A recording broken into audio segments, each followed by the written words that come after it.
Okay,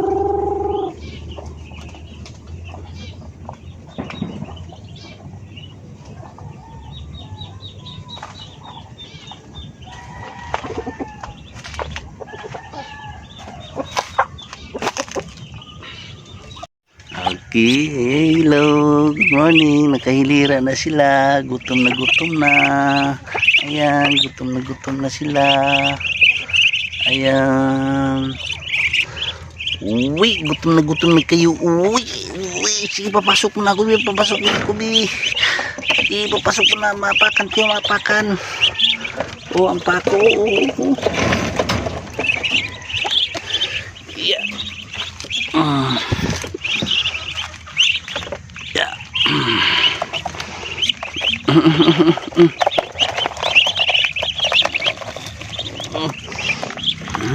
Ito.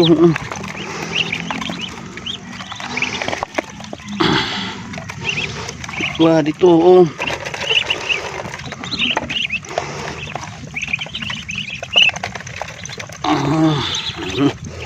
Liliksi. Ayun naman yung mga bagong pisa nung nakarang araw lang yan, no.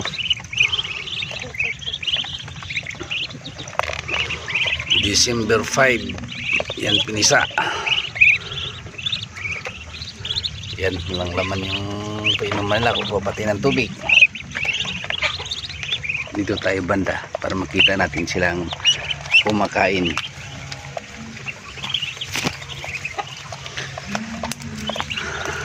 Ayan. Ang sisigla sa mga itik natin, mga idol.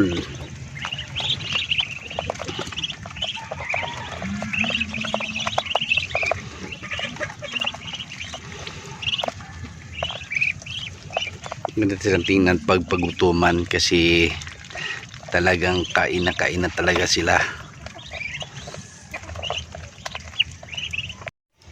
Yung mga manok, ayan, tsaka mga itik natin nasa loob ng ating farm.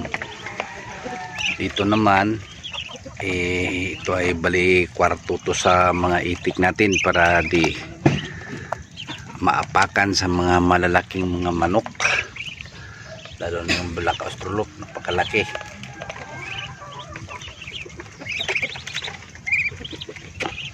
Kaya ginawa natin sila ng kwarto na para sa kanila, para hindi mapakapakan at di kain sa pusa. Ang dami kaya nito, 46. Tapos ngayon ano na lang sila, 31. Ibig sabihin 15 ang nawala bukod sa kinain sa pusa. Namamatay yung iba, naapakan. Tsaka inano ng apo ko,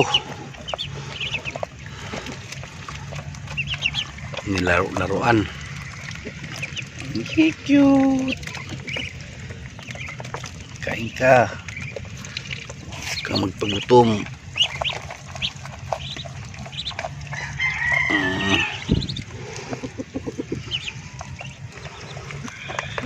Yan. Tingnan pag kumakain ng masisigla silang kumain. Ikaw rin na nagpakain, parang hindi ka masasayangan sa pagod mo pag makikita mo silang masigla, masaya.